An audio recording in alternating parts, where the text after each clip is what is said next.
AudioMack is a streaming music service that tries to draw the shortest line between the artist and the listener.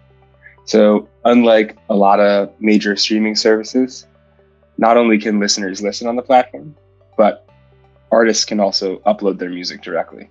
So we offer a really exciting full suite of tools for artists, including analytics and unlimited storage, which basically no other music service provides. And on the listener side, we provide a lot of really unique features, including millions of songs free to stream, millions of songs free to offline on your device, and a fully fledged streaming service that includes playlisting and favoriting and commenting and lots of really exciting social features to come. AudioMack tries to reconcile a weird fissure in the music industry, which is that listeners want to connect to artists and artists want to connect to listeners. And yet there's this whole world in between artists and listeners that includes labels and distributors and all kinds of other third parties that kind of intermediate their relationship. And when AudioMack was first started, we were initially just sort of serving the world of mixtape artists. So create a way for artists to upload their music and embed it easily onto blogs and websites. But that quickly turned into like a full-fledged DSP, a full-fledged streaming service, which now has millions upon millions of people using it each day. So it was really kind of built for an artist who wants to get their music to listeners sort of most directly and most affordably, and for a listener who deserves a really great listening experience and perhaps doesn't have $10 a month to shell out for a subscription. So on the artist side, it's fully free. Basically entirely everything we offer the artist is free.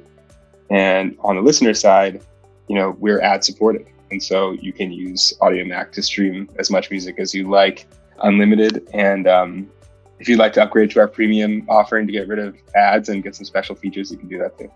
When did AudioMack and Majestic begin working together? Let's see. Now, correct me if I'm wrong about this, Sean, but I think it was 2015. Am I right about that? I had to look it up, actually. So it was 2014. 2014. Like Q3, Q4 2014 is when we stepped in.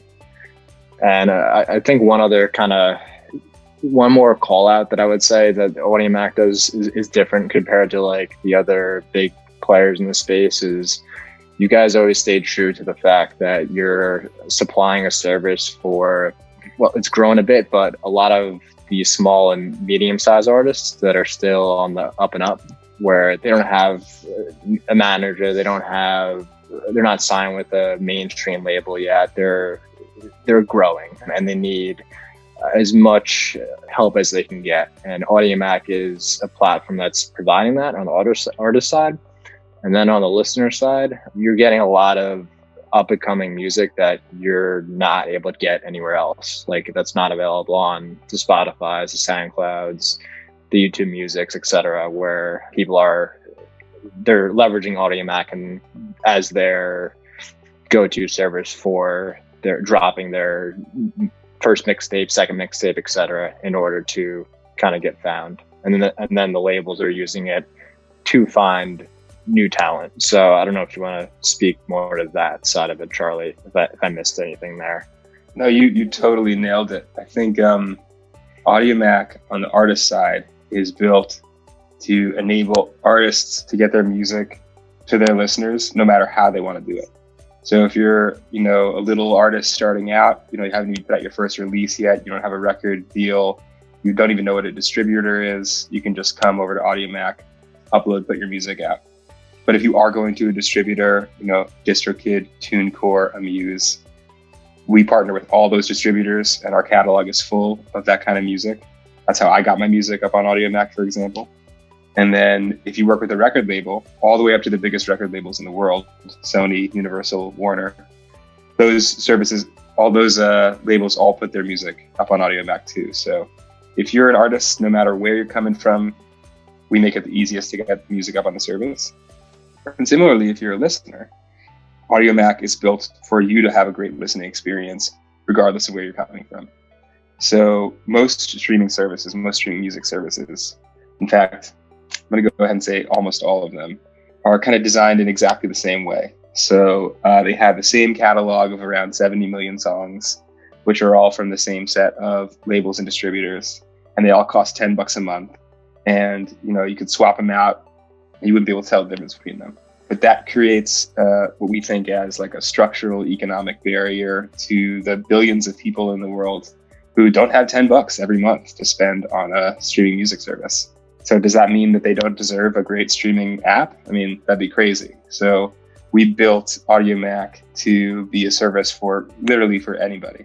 If you're coming from a background where you need a free music service, we got you. If you're coming from a country in the world where cellular data limits are very limited, we offer free offlining for millions of songs. So you don't even need to use your data to enjoy AudioMack. But if you can spend some money on a streaming service, we're competitively priced for $5 a month as opposed to $10 a month, which the other services are. And we have an amazing catalog of millions of songs from the biggest artists in the world all the way to artists who have only ever uploaded music just to our service. So we really feel like we're building for everybody. We have the lowest barrier to entry, but we have amazing tools and we give amazing access. AudioMack, way back in the day, so like 2011 when we started, was almost kind of like a file locker for songs. So the tool that we built was, if you're an artist and you want to have your music be embeddable on a website, you'd come to AudioMack, you would hit upload, you'd put your music up on the service, we'd give you back an embed link, and then you could send that out to a blog and say, hey, please cover me, put this on your site. You might put it on your own website. You might share it out on social media because we'd give you a link. And that was really the beginning of our growth, was kind of being like this tech stack for sharing music on like the blogosphere and the early music internet of the 2010s. And we saw really exciting growth through the first half of the decade. When we started in around 2014, when we decided we were interested in the mobile space, we saw a big opportunity to take our really unique catalog of music and our really active base of artists, and then bring that to the app stores and start to not only fill the use case of being a website where folks could listen to music and upload music, but also now being a mobile app that folks could use as their primary listening service. And so we went to Majestic and said, what we want to do is build out a full-fledged streaming service. And we want to leverage our catalog and leverage kind of the unique advantages we have by being a UGC platform, user-generated content platform, both by showing off our music, but also by giving features that other streaming services aren't at liberty to give. So the big one of those that we rolled out was free unlimited offlining. And we launched the app, I think in 2015 on iOS and Android. And Majestic has been with us the whole way.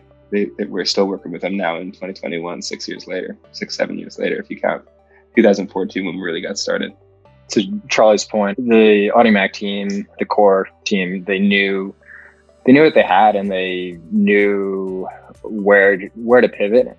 Where they had a WordPress plugin at one point. I think it's still even active and supported, and that was really how they started. But then, as they grew their site, they just realized, I think 80 to 90% of the traffic was coming from mobile devices at that time in like late 2014. So it was pretty much kind of written on the wall that in order to continue to be competitive, they got to move to building a mobile solution that's robust and can compete with the big boys that we were talking about earlier, like the Spotify's, et cetera. So that's where everything started, where it was really just, how do we just get the catalog that we have online onto mobile and just have a simple media player with ads to keep generating revenue, to keep everything moving.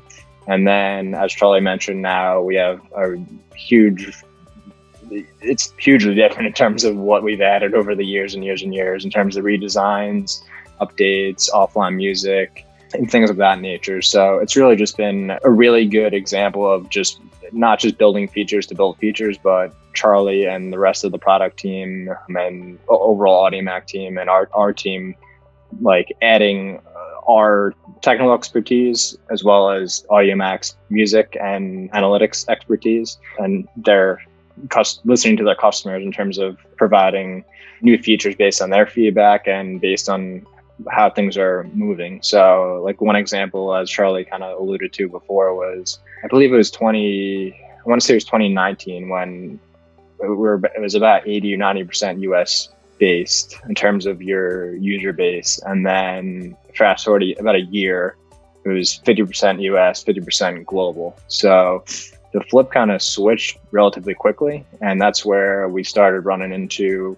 more items around offline music and how do we build a platform where people are going to basically enable their cellular data or connect to Wi-Fi for about a minute, download as much as they can, and then use that as an offline streaming device for the rest of the month, because they don't have unlimited data like we're used to in the US. They're in emerging markets, emerging countries that have limitations, and they're on devices that have limitations. So it's just been a fun journey from just a small music player playing content to like dealing with some of these much more complex issues and scaling from originally, I think the website was at about like 2.5 to 5,000 like monthly active users. Now we're right around 20 million, if that's correct, Charlie. Just you can verify that for me. It's on the day, but yeah, I think our monthly active users look like 17 to 20 million. Yeah, so it's been an exponential growth over the period of the last 6 years, which has been pretty fun ride and entertaining ride, to say the least. Why did AudioMack choose Majestic as a partner? Like, what drove your decision in those early days to work with them over any other kind of options are out there? Majestic really, I think, impressed us with a combination of leadership with product management background and really good technical and engineering expertise. So it wasn't just like an agency that we were signing up for that hired a bunch of developers and could put them on tasks. It was a team that really clearly was a product team and an engineering team, and that had successfully launched apps before. So AudioMack and the founders of AudioMack, they were coming from technical backgrounds. They had backgrounds in digital advertising and in the web, and they had a team that worked on their website, but it was not a team that had launched apps before. And so we really needed to bring in expertise to help us do this thing the right way. And they've done a fabulous job at that. There's a reason why AudioMack is now one of the top 10 music apps in the world, in the music category, in the App Store and in the Play Store. And in many countries, especially as Sean mentioned, worldwide, particularly in Africa, like Nigeria and Ghana, we're one of the 5 top apps in any category in the world. So it's true in Uganda, true in Tanzania.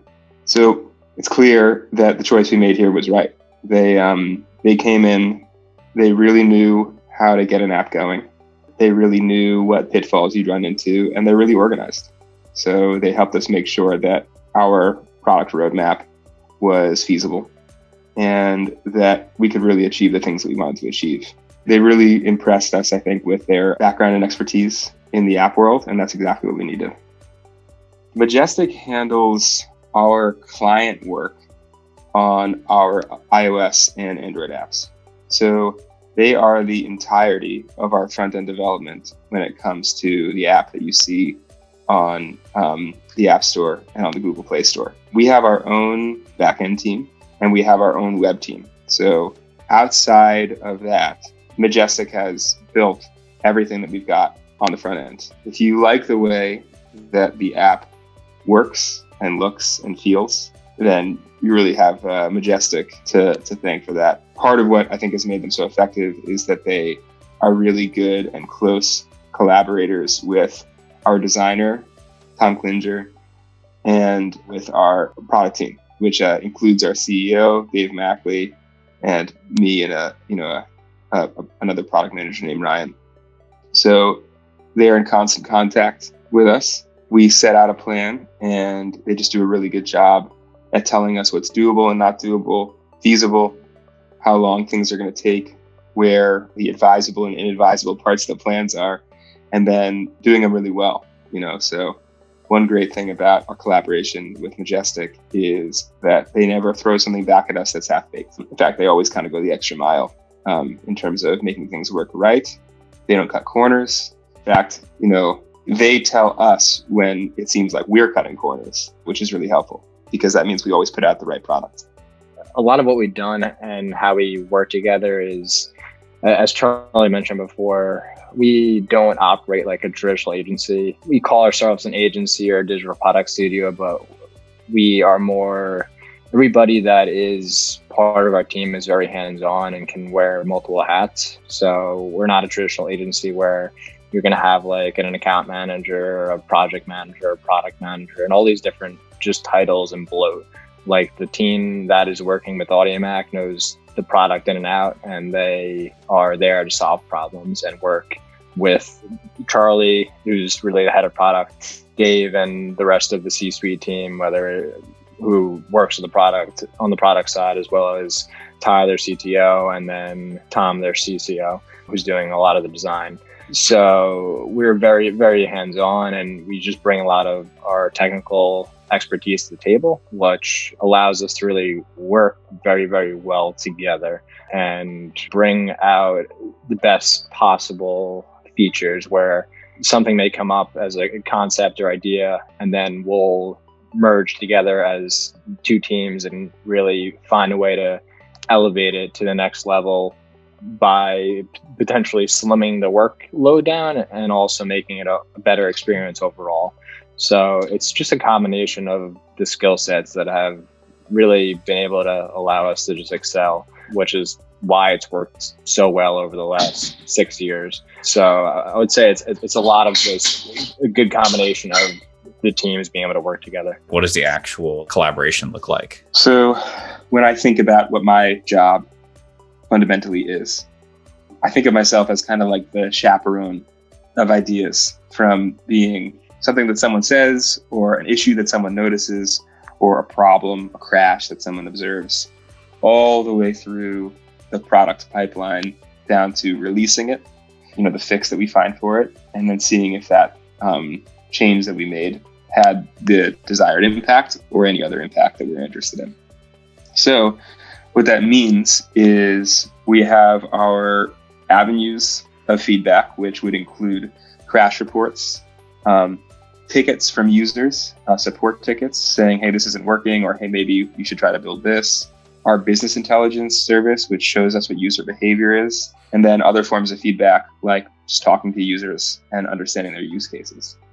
So the very first thing that I'll do in my work is vet an idea, try to understand if it has the potential to make a positive impact on stability of our service or to improve our KPIs like growth or retention or engagement.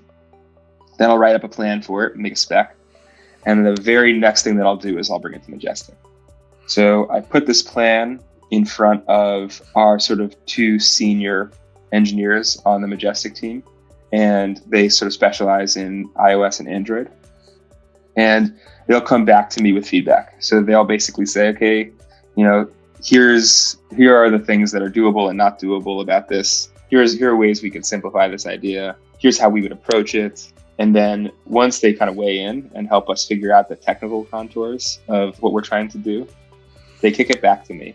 They give me a score where they tell me about how difficult it's going to be. And then I figure out where in our product roadmap we want to put it. So if it's an important, fast little project, maybe I'll prioritize it very soon. If it's an exciting project, but it's going to be a little harder and it's not so urgent, I'll schedule it a little bit later. And I create a product pipeline for Majestic's team. Then I assign it back to the leads on the Majestic team. And what they will do is, their names are Fetty and Matteo. They will find the right engineer on their team, so on the iOS or Android team, to own the project and write all the code for it. So they'll write it all up and they will do all of the coding. Then as it goes on, if they run into questions or need clarification or discover something that's maybe harder than they expected or another angle that could be approached, I'll correspond with them the whole time and figure out how to get around the issues they're running into or clarify something that needed clarification. Then once it's done, Majestic does an internal test themselves. Then they pass it off to a member of their team that does another round of internal testing. And then they push a test build to my team. What my team will then do is I will assign out tickets for testing among the folks that I work with. We will make sure everything works as expected. Then we release it. And then this is kind of perhaps the most important but final step. After we release it, we will have built in to anything we've done crash reporting and business intelligence analytics, which will then tell us, okay, all the way back at the beginning of that project, when we said we wanted to build this thing to increase the number of plays, or we wanted to put in this crash fix to drive down the number of crashes. Once it's out in the world, we can now see, did it do that thing? And if it did that thing, we'll do more of it. So it was a success, we'll pour some more gasoline on that fire. And if it didn't make an impact, that also teaches us something really important. That allows us to course correct, to learn something about our users, and perhaps allows us to either refine our approach or to try an alternate idea and go in a different direction. So that's the nature of our collaboration with Majestic. I basically walk with them from the beginning through the end of the project to make sure that the things that we want to build, the ideas that we've got, get built, are stable, and make the change that we wanted them to make. What were some of the challenges that you guys hit while working together, and how were they overcome? As Sean mentioned earlier, AudioMack has become a dominantly international service. So from the time that we got started to now, the users that we've needed to serve and the specifics of where they are in the world has changed dramatically. And the app has had to also change dramatically in order to satisfy their needs. That's also been a huge opportunity for growth, though. A big part of the reason why AudioMack is now in the 10-digit user category monthly is because we've really reached very far in building out an experience that is satisfactory to users anywhere in the world. But what that's meant has been building a really good, really stable offlining service, which is kind of the core of our user experience. Building a player, which we completely redid at the beginning of last year, that is not just super stable, but is super stable on innumerable different Android devices from every manufacturer that you could run into, every version of Android and iOS that we still support. That stuff can be really challenging. But our stability and our crash rate is hard to improve on. We've maintained a really strong sort of stability score, our service, and that's the core thing. We know that if the app becomes unstable, then people will leave. So one of the big challenges has been sort of following and accommodating the diversification of the service. And I think we've done a really good job with that. But I'd be curious to hear what Sean's opinion on the hardest thing we've done together was. You've hit on a lot of the same things. I think for AudioMack as a whole, one, compared to some other products that we work on, we don't have to support as many Android devices or as far back in terms of operating systems, where we're dealing with phones that are 5 years old, where the everyday person in the US doesn't even know what it is anymore and doesn't have it, but it is one of the top phones used in an emerging market because that's what they have available. So getting those phones, testing on those phones, making sure everything works as expected on those phones is a very hard task, especially when the phone doesn't have that much storage and even that much memory. And especially with the music app, it's in the background a lot of times. We have to ensure that it doesn't get killed and the operating system doesn't take over and kill it for whatever reasons, just because it doesn't have a ton of memory and space. So that's one area. And then I would say the biggest that always has been a struggle, because I was part of it for a very, very long time with Dave and Charlie, is always the ad networks. So that's one piece of code that we don't have control over. I'm not going to get into detail on every single one, but we have a setup where we have like a waterfall of like 15 plus ad networks. So what I mean by that is if one ad network doesn't fill the top priority, it'll go down to number 2, then 3, and so on. So the app is pretty built out with a lot of different SDKs or software developer kits for pretty much almost all the major ad networks that are out there in the wild. Some of them are great with support in terms of their technical expertise, and others are not as good. And they tend to be the biggest red flags when it comes to just crashes and stability issues. So we basically found ways to mitigate that as the best way possible by just how we look at different crash reports and the traces that it gives us and how we interpret that data to then go back to the dashboards that we've built and the pre-built dashboards for how we deploy this waterfall and basically turn off.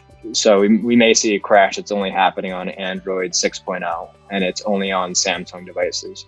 So we'll look at that, do a deep dive within a few hours and say, all right, our diagnosis is it's only happening on these devices after X amount of hours of testing it and looking at it. So the game plan is we have to shut this service down for a few days to see if it fixes itself. And generally 8 or 9 times out of 10, that's what we'll do. And it'll cause a crash rate or application not responding rate to go down. And if it doesn't, then we have to dig deeper. But it's so hard when it's out of your control and it's not your code and you don't know how it's written. So that is one of the big pain points, but it's good that we have a lot of, I guess, one piece in Charlie's breakdown of kind of how we work. There is a lot of automation that we do. So every time we do write a line of code and push a build to our team or Charlie's team, there are automated tests that are run and even tests that are run on real physical devices. They're in device farms as well as simulators and emulators. So we use these to try to catch as many of these problems as possible, which does happen sometimes, but not always. So I would say that's the biggest thing. I don't think we've had any major like bumps in the road as like in terms of our relationship, but it's more hurdles in terms of like growth and like I applaud the backend team in terms of being able to scale from where they started to where we're at now and support millions and billions of streams. And then on our side, we have to also support like database migrations and things of that nature, which are complicated, especially with the user base count. We can release an update that bricks a user's phone, especially when, or app, especially when offline music is their core. So if their database gets corrupted, we're basically destroying their user experience. So everything we do is just thoroughly tested. And at this point, we just have a lot of automations to ensure that the product is going to be as stable as we can make it with everything that we're in control of, minus the ad networks. Sean's exactly right. In order to provide a service for folks all around the world for free, in order to kind of do what I was describing earlier, which is make a service that says, okay, just because you can't afford $10 a month doesn't mean you don't deserve a great streaming music service, means having an ad-based model.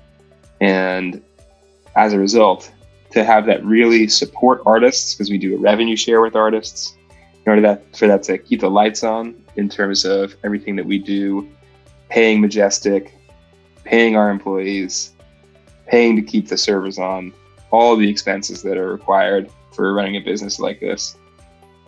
That requires a really robust ad model.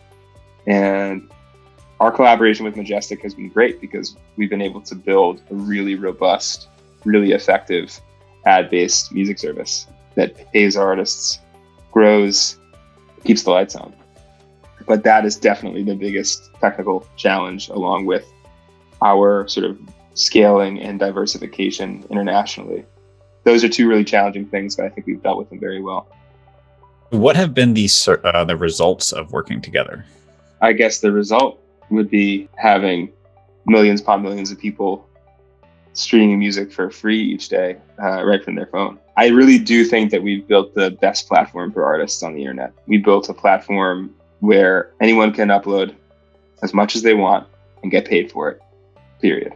We built a platform where you can be coming from any kind of a financial background, any kind of a geographic background, any kind of a musical background.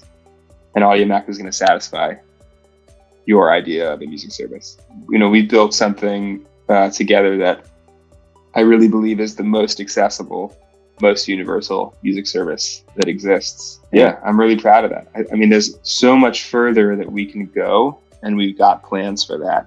The next couple of years are going to be some very exciting years for AudioMack and Majestic together. But right now, I think we can look back and say, we built a music service that people all around the world in millions really love. That was very well said, Charlie. From my end, I mean, very similar.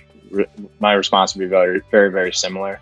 Personally, I'm not good at celebrating like the little wins in some cases, but I was looking at our stats prior to this, and just from a statistical numbers game, just the growth from when we started about 2,000 to 5,000 monthly active users to now almost 20 million. Team wise, it started really with just 2 developers on my team to now we have about 12 that are actively working on the project. Your team, it was really, I don't recall the exact numbers, but I think you guys were between 5 to 7 or 5 to 10 employees. And now I look at Slack and you have 70 plus people in there. And then artists, I mean, you can probably call out some of the bigger names that have gotten found and signed specific deals with labels. And I guess one of the big call outs that I always like to say is Eminem he released specifically one track on AudioMack only for a specific period of time, which was an awesome experience to be a part of. And then just lately, a lot of the deals that you guys have been signing with the labels in order to get more content, but not content that's just going to make you another mainstream music app. It's going to keep growing, and you guys are just sticking to the mission that has always been at your core. I think you nailed it. I think, the growth has been wild. It's been totally crazy. And I think that's just a testament to we've got the right tool for artists and we've got the right tool for listeners. That's people say that product market fit is something that you can feel, and this is what it feels like, watching this many people sign up and really enjoy the service. What would you say has been the greatest benefit of working with Majestic? It's great to bring in a partner who knows more than you do, who you can really learn from. We talked about this a little bit earlier, but, there are plenty of, digital shops, digital agencies out there that you can sign on with. And, it's like somebody giving you a toolbox and saying, build a house. It's not that helpful. But with Majestic, it was, we had the architect and we had the site coordinator and we had the construction workers and we had everybody that we needed to build the house. And that's really good because there's an effective division of labor here. There's a team on the AudioMack side, which is really tasked with understanding our users, understanding their needs, and having a concept for where the service should go to be better and better for them. And then we have a counterpart on the Majestic side that can then say, okay, you want to do this, this is how you should approach it if you want to achieve this. And that collaboration, to have a partner who can really teach us something and give us a perspective on what to build, is critical. Otherwise, there would have been a much longer period of trial and error and learning by doing than there was we were able to really hit the ground running, which frankly, I think that a lot of services probably can't say. So yeah, starting out with expertise and perspective, and then throughout our process together, being able to rely on sort of Majestic's strength and background has been a boon for us. It's been a real benefit to partnering. Can you share a story, maybe like illustrating those benefits? Yeah, absolutely. So I'll zoom out a little bit again. So if you look at the world of streaming music services, you basically see the same thing everywhere. Obviously, they're streaming music services, so the main thing that they do is they stream music, right? And all of them, more or less, you pay them, and then you can offline music. You can download it basically to your device, so you can listen to it when you don't have access to the internet, or if you don't want to use your cellular data. And AudioMack offered each of those things. But we started to realize that our users were coming to us with kind of a new challenge. And the new challenge was, number one, folks were trying to upload music to AudioMack that was from famous artists, not because they wanted to pirate it or something, but just because they wanted to listen to it on AudioMack. They wanted to use AudioMack almost like, hey, can I just take this artist I like who's not on the service and save it on the platform? Well, can't do that, no, because you need the rights from that artist in order to do it. And the second thing that we saw was that a lot of our growth was from users who had never used a streaming service before. They'd been relying on files and MP3s, AAC files, WAV files, basically like your equivalent of an iPod from 10 years ago. And we realized that there was this third vertical that we needed to move into, which was local files. And that sort of meant, okay, now AudioMack is going to have three verticals of listening that we could access in the service: streaming music, offlining music, and now finding the local files on your phone and allowing you to use AudioMack as kind of like an all-purpose player for those things. So we got really excited about this. We brought it to the Majestic team. They were like, cool, we can do this. Here's the approach, here are the challenges. What was really exciting, what was really beneficial specifically about working with Majestic was, as we worked through this project, and we kind of talked through each of the contours. Okay, now if we want to do it this way, here's the way we would access these files. Here are the various states that a user can get into. They're really describing, the sort of pitfalls that we could get into. They helped us build a really cool product, which we're just launching on Android this week, effectively. So it's brand new. But in addition to doing that, they also kind of opened our eyes to some things that we hadn't thought about. So the developer who was working on this project or is working on this project suggested, hey, if you're going to have a local file player, you also could have the freedom to allow AudioMack to open any music file that you encounter around the internet. So like, let's say I go to a website on my phone and there's an MP3 file on the page. If I tap play, my phone is going to say, you need to use a service in order to play this file. What would you like to use? And now Android phones are going to say, would you like to use AudioMack to open this file? Now, if you think that through, that's really exciting, because what that means is this user was going around the internet. They were not using AudioMack at that moment, and they encountered a file. And not only did AudioMack offer a new utility for that particular case, hey, here's a tool now you can use to listen to this file, that starts a new AudioMack session. That gets the user back into the app and gets them listening on the service. And we hadn't even thought of that. But because we were working with a partner who really thought through, okay, here's technically how you would build this best, and now here are the ramifications of having this kind of a service in your app, we were able to kind of kick it into an additional space that we hadn't even considered. So that is the product of having expertise and going the extra mile, kind of a real commitment to making a quality product. We've been working with an engineering shop that didn't have the background that Majestic has, and that didn't have sort of the commitment to quality that Majestic has. They might have just built a local file player and been like, job's done, bill the hours, move on. But they're really committed not only to building a great product, but to helping make AudioMack a really great service. And You don't get that from a lot of third-party services. You really don't. Would you recommend Majestic to others? And if so, to whom and why? Absolutely, I would. As long as they don't take a piece of our pie. Yeah, absolutely. I don't want to share too much, but I think Sean would be very happy to expand his team. I think that's a yes. The answer to this is in Sean's interest, yes. I think that, if you're looking for someone to build a mobile app with, then they're amazing. They'll do a fabulous job.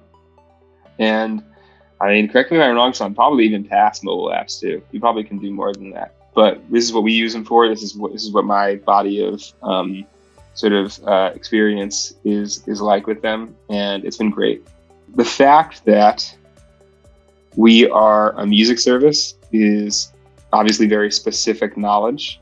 So, they know just about everything that it's going to take to build a music service. So that's knowledge that can be built on. But I think more broadly, the internet is very generally an ad-based business model. And the background that we've gained and that Majestic has gained from building out a really robust ad-based service is applicable, I think, to almost anybody who wants to build a service in that space.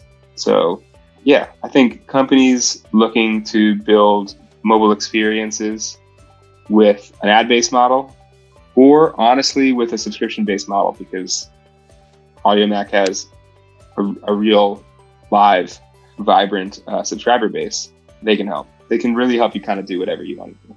Any final points from either of you guys that you want to hit on or cover that we haven't discussed yet?